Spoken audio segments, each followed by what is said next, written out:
नमस्कार, welcome again. अगर आप तुला राशि के हैं तो फरवरी आपके लिए क्या लेकर आ रहा है, आज हम उसकी बात करेंगे।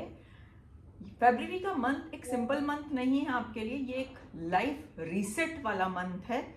इस टाइम में आपके लाइफ में इस तरह के चेंजेस आ सकते हैं जो आपकी आइडेंटिटी को रीडिफाइन करेंगे, आपको रीस्टैब्लिश करेंगे, और जो आपने सोचा भी नहीं होगा कुछ ऐसी चीजें, कुछ ऐसे चेंजेस ये आपकी लाइफ में सडनली लेकर आ सकते हैं। तो वीडियो एंड तक जरूर देखिएगा, क्योंकि मैं हाउस बाय हाउस प्रिडिक्शन आपको बताने वाली हूं। Welcome to tarot and stars with Rohini. और आज हम बात करेंगे फरवरी मंथ के तुला राशि के लिए कैसा रहने वाला है इस बारे में। अगर आप चैनल पर नए हैं तो सब्सक्राइब कर लीजिए, वीडियो यूजफुल लगे तो लाइक और शेयर जरूर कीजिएगा, और बेल आइकन वो भी जरूरी है। सबसे पहले हम देखें कि तुला राशि के जो पूरे चार्ट में कुछ बड़े प्लैनेट्स हैं और उनका सेटअप बहुत ही डिफरेंट तरीके से इस बार निकल के आया है। कुछ प्लैनेट्स ऐसे होते हैं जो लॉन्ग टर्म इंपैक्ट देते हैं, और इन प्लैनेट्स में से कुछ हैं जुपिटर, शनि, राहु और केतु। जुपिटर मतलब बृहस्पति, सैटर्न, राहु एंड केतु। ये प्लैनेट्स ऐसे हैं जो 1 या 2 साल का पैटर्न सेट कर देते हैं। अब इसमें इस टाइम में स्पेशल बात क्या है, राहु, जुपिटर और शनि ये आपको हीलिंग एनर्जी देने वाले हैं, रीस्टैब्लिशमेंट देने वाले हैं। और अगर शनि की बात करें स्पेसिफिकली तो आपको डीप स्टेबिलिटी, पेशेंस और रूट लेवल सॉल्यूशन देने वाले हैं कई सारे प्रॉब्लम्स का। आपकी लाइफ में जो भी गया है, जो भी हो चुका है, जो भी एक डिस्टर्बेंस क्रिएट हो चुका है, जो भी क्रैक क्रिएट हुआ है, उसको ये ऊपर ऊपर से हील नहीं करने वाले हैं, ये डीप लेवल के सॉल्यूशन और रिपेयर आपको देने वाले हैं।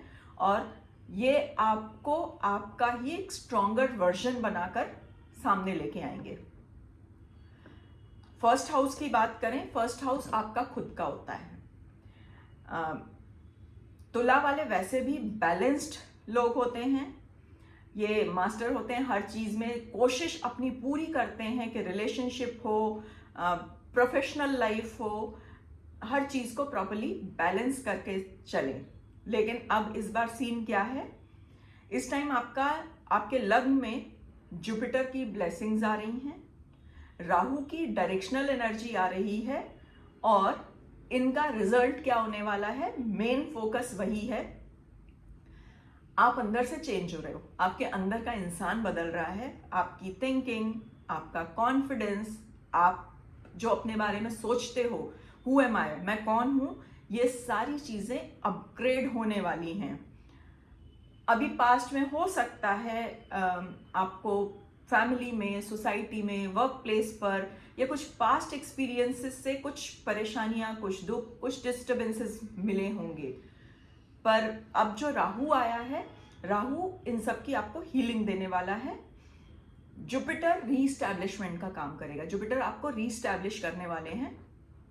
इस मंथ में आप अपने आप को एक डिफरेंट तरीके से पहचानेंगे। आपको लगेगा कि मेरे पास बहुत सारे टैलेंट है, I am not like others normal people, I am having some talent जो मुझे डिफ्रेंशिएट करते हैं, जो मुझे दूसरों से अलग बनाते हैं, लेकिन अभी तक आप उसका इस्तेमाल नहीं कर रहे थे। तो इस पर्टिकुलर फरवरी मंथ में, सॉरी मैंने सीजन बोल दिया, फरवरी मंथ में आप उन टैलेंट को यूज करने वाले हैं। सेकेंड हाउस ये होता है आपके मनी, फैमिली और स्पीच का, धन, कुटुंब और वाणी का। यहां पर बहुत ही इंटेंस एनर्जी आ रही है। अब इंटेंस एनर्जी का आपको फायदा कैसे मिलने वाला है, गुड न्यूज, धन से आप कुछ प्रॉपर्टी, कुछ धन का संकलन करेंगे, मतलब आप पैसा जोड़ने वाले हैं। फैमिली में कोई बड़ा डिसीजन हो सकता है, कोई अच्छा काम हो सकता है, कोई बड़ा काम जो अटका हुआ था वो हो सकता है। लेकिन स्पीच की बात करें तो यहाँ पर आपका कॉशन जरूरी है। आपको हो सकता है गुस्सा आ जाए चीजों पर, नॉर्मली तुला वाले डिप्लोमेटिक होते हैं, लेकिन इस टाइम आपका अग्नि तत्व, अग्नि वाली एनर्जी एक्टिवेटेड है, तो हो सकता है आपकी स्पीच शार्प हो जाए। शार्प का मतलब ये है कि कई रिएक्शंस आप इस तरह के दे दें जिससे कन्फ्लिक्ट क्रिएट हो सकता है कि लोग आपसे गुस्सा हो जाएं, कुछ ऐसा आप कह दें। सिंपल एडवाइस है, बोलने से पहले एक पॉज ले लीजिए 2 सेकंड का, एक सांस लंबी भर के उसके बाद किसी भी बात का जवाब देने की कोशिश करें। इससे रिलेशनशिप आपके इम्प्रूव होंगे, क्योंकि आप रिएक्ट नहीं करेंगे। आप सिंपल अगर रिएक्शन में एक गलत सेंटेंस बोल देंगे तो हो सकता है कि चीज़ें जो अभी तक स्टैब्लिश हुई हैं वो बिगड़ जाएं। तो इसीलिए वाणी में, क्योंकि शार्पनेस अग्नि वाली चीज़ है, तो बोलने से पहले एक डीप ब्रेथ, 2 सेकंड का पॉज, और चीज़ें सॉर्टेड रहेंगी। थर्ड हाउस ट्रैवल्स दिखाता है, कम्युनिकेशन दिखाता है, सिबलिंग्स के बारे में बात करता है, और आपका पराक्रम भी दिखाता है। यहाँ जुपिटर का एक एस्पेक्ट यहाँ पर भी आ रहा है, एक दृष्टि यहाँ पर भी आ रहा है। इसका मतलब है आप एक्स्ट्रा मेहनत करने वाले हैं। आप अगर शॉर्ट ट्रैवल्स करते हैं तो जिस भी पर्पस से वो ट्रैवल्स रहेंगी वो सक्सेसफुल रहेंगी। आपका कम्युनिकेशन इम्प्रूव होगा, पर ये नहीं भूलिए कि वहाँ कम्युनिकेशन वाणी में शार्पनेस है, तो वो जो 2 सेकंड का पॉज मैंने बात कही है, अगर वो चीज़ आप फॉलो करते हैं तो आपका कम्युनिकेशन इम्प्रूव होने वाला है। पास्ट में जो भी मिस्टेक्स आपकी रही थी उनमें करेक्शन होगा। जुपिटर रेट्रो वाइब देते हैं, तो बैक को, पास्ट को ये फिक्स करेंगे और उसके बाद आप आगे बढ़ेंगे। तो किसी से अगर मिसअंडरस्टैंडिंग थी, सिबलिंग्स, फ्रेंड्स, फैमिली, तो ये मंथ उन सारी मिसअंडरस्टैंडिंग्स को फिक्स करने के लिए बहुत ही अच्छा मंथ है। फोर्थ हाउस की अगर बात करें तो फोर्थ हाउस आपकी मदर, आपका घर, आपकी हैप्पीनेस, सुख, और आपकी इनर पीस, इन सारी चीजों को दर्शाता है। यहां पर इस हाउस में थोड़ा सा इनर रेस्टलेसनेस जैसी एनर्जी है, सेलिब्रेशन है, लेकिन कहीं किसी बात की इमोशनल लेवल पर कुछ चुभन आप फील कर सकते हैं। फैमिली में हैप्पीनेस होगी, कंफर्ट होगा, ब्लेसिंग्स आपको मिलने वाली हैं, और हो सकता है कोई एक अच्छी न्यूज़ आपको मिले, कोई गुड न्यूज़ आपको मिले। लेकिन कोई एक पर्टिकुलर चीज़ आपको, हो सकता है कोई बहुत छोटी सी चीज़ भी हो सकती है जो आपको बार बार चुभ सकती है। जैसे कई बार दांत में कुछ फंस जाता है तो बार बार आप को इरिटेट करता है ना, ऐसी कोई एक छोटी सी चीज़ कभी कुछ पास्ट में हुई होगी या कुछ ऐसा होगा जो आपको थोड़ी सी तकलीफ दे सकता है। तो अगर आप बाहर से ये स्ट्रेसफुल भी हो तो भी हार्ट के अंदर कोई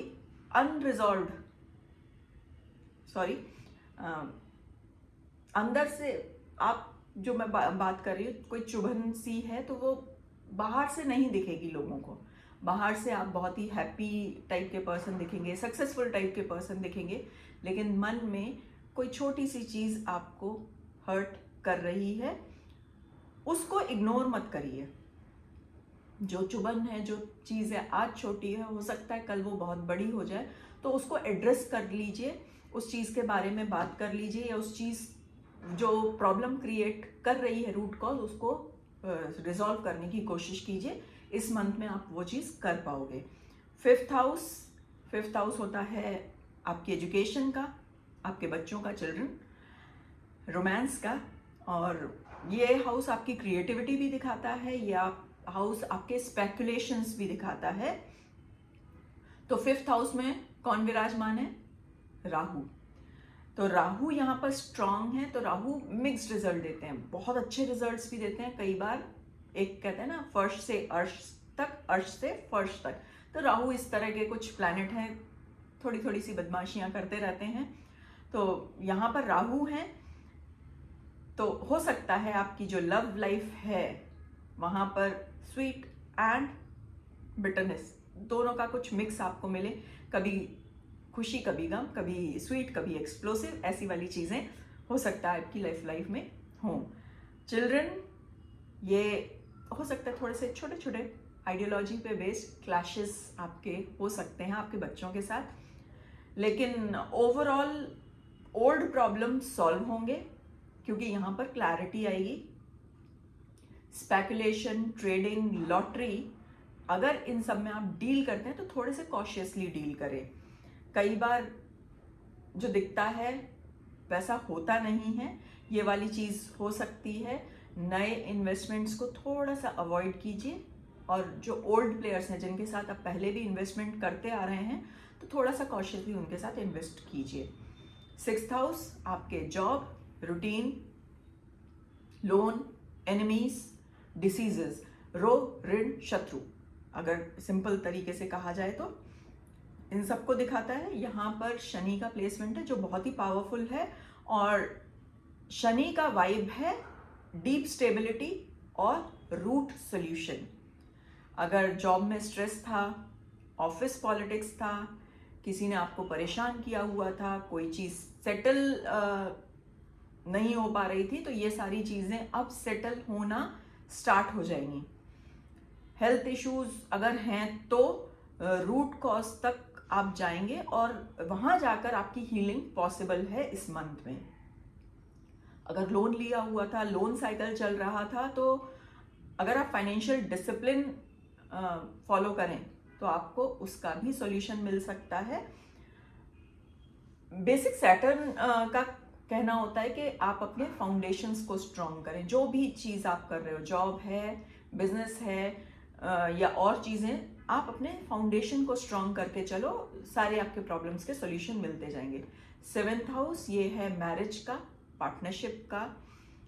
तो यहाँ पर जो एक आप हो सकता है कि ओवर पॉसेसिव हो जाओ, तो ये एक एडवाइस है, एक कॉशन आपको बता रहे हैं कि ओवर पॉसेसिव नहीं होना है इस पर्टिकुलर ड्यूरेशन में। आपको एक चीज़ है कि जिस चीज़ को आप बहुत ज़्यादा पकड़ने की कोशिश करते हो तो वो कई बार आपसे छूटती जाती है। तो यहाँ पर आपको आपके मैरिज में, स्पाउस को, पार्टनरशिप में आपको थोड़ा सा स्पेस क्रिएट करने की ज़रूरत है। ऐसा नहीं कि आप पूरे टाइम अपने स्पाउस पे वॉच रखे हुए हैं और हर चीज़ में टोका टाकी कर रहे हैं। अगर ये सारी चीज़ें करते हैं तो थोड़ा सा प्रॉब्लम हो सकता है। आप एक काम कर सकते हैं कि आप अपना काम बिल्कुल परफेक्ट रखिए। सारी चीज़ों को कंट्रोल ना किया जा सकता है, ना आप करने की कोशिश कीजिए, क्योंकि अगर ज़्यादा कंट्रोल करेंगे, over control can be dangerous. So don't try to control your spouse और से योर पार्टनर। किसी को भी बहुत ज़्यादा कंट्रोलिंग वाली चीज़ के साथ नहीं जाना है। 8th और 9th house, 8th house transformation का है। ये मंथ क्लियरली आपका ट्रांसफॉर्मेशन दिखा रहा है। इनकम सोर्सेज हो सकता है आपको जो मेन इनकम सोर्स था उसके साथ कुछ एडिशनल इनकम सोर्स मिल जाएं, आपकी आइडेंटिटी चेंज हो जाए, आपके लाइफस्टाइल में एक शिफ्ट हो जाए। और 9th हाउस जो कहते हैं ना, डेस्टिनी, लक और धर्म, स्पिरिचुअल एस्पेक्ट इसका है। यहाँ जुपिटर एक सुपरस्टार है, और सुपरस्टार क्यों कह रही हूँ मैं, क्योंकि जुपिटर आपको लक की तरफ लेके जाएंगे, लक आपका साथ देगा। पुराने लेसन्स रिवाइज करोगे, अगर गलती हुई है तो उनको एनालाइज करके सुधारोगे। उनको प्लीज़, जो पास्ट मिस्टेक्स हैं उनको रिपीट ना करें। आपको नया काम, नई जगह, नया डायरेक्शन और लाइफ का रीस्टैब्लिशमेंट फेब मंथ में मिल सकता है। एक एडवाइस है, अगर कुछ चेंज होता है तो रेजिस्ट मत कीजिए, क्योंकि ओवर रेजिस्टेंस प्रॉब्लम क्रिएट कर सकता है। चेंजेस जो भी आ रहे हैं उनको एक्सेप्ट कीजिए, क्योंकि जुपिटर का चेंज, जुपिटर जो चेंज लेके आते हैं वो जनरली शुभ होते हैं। तो अगर आप शुभ चेंजेस को रेजिस्ट करेंगे तो वो तो सही चीज़ नहीं है ना। 12th हाउस, अगर 12th house foreign documentation, court matters, इन सब से रिलेटेड है। सॉरी, 10th और 11th हाउस छूट गया। 10th हाउस बताता है कि बदलाव होगा, मेहनत बढ़ेगी, नई आइडेंटिटी वाला काम पॉसिबल है, गवर्नमेंट का सपोर्ट मिलेगा, फादर से भी सपोर्ट आपको मिलने वाला है। 11th हाउस डिले के बाद गेन्स दिखा रहा है। केतु इसमें है, तो केतु के कारण कई चीज़ें ऐसा होता है कि आते आते रुक जाती हैं, लेकिन रिजल्ट्स मिलेंगे, रुक रुक के मिलेंगे, थोड़ा सा डिले होगा, लेकिन रिजल्ट्स आपको डेफिनेटली मिलेंगे, उसके बारे में कोई चिंता नहीं है। 12th हाउस की अगर हम बात करें तो visa, passport, documentation, audits, MNC, इन सब के बेनिफिट्स आपकी राशि में ये दिखा रहा है। आप अगर इनसे किसी भी चीज़ से रिलेटेड हैं, फॉरेन कंट्रीज के किसी काम से रिलेटेड हैं, ऑडिट या डॉक्यूमेंटेशन से रिलेटेड हैं, तो यहाँ पर आपको सॉल्यूशन मिलेगा।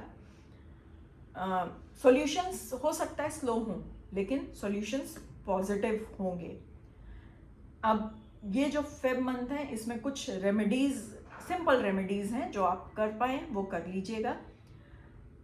सूर्य को जल दे सकते हैं, बहुत इजी है, और जब भी सूर्य को जल दें कोशिश करें उगते हुए सूर्य को जल दें।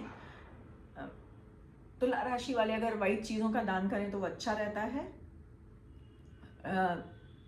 राहु के लिए आप सिंपल कांच का कोई बोल ले लें, उसमें कपूर जला दें, चींटी को आटा और चीनी मिलाकर खिलाएं, ब्लैक कपड़े शनिवार के दिन दान करें। केतु की रेमेडी एक और भी रहती है कि केतु, अगर डॉग्स को आप प्रॉपरली ट्रीट कर रहे हैं, उनको खाना खिला रहे हैं, तो ये केतु की रेमेडी है। कुकुर सेवा, डॉग की सेवा केतु की एक बहुत अच्छी रेमेडी है। वीडियो अच्छा लगा है तो कमेंट ज़रूर करें, लाइक, शेयर एंड सब्सक्राइब, ये तो बनता ही है। God bless you, stay blessed.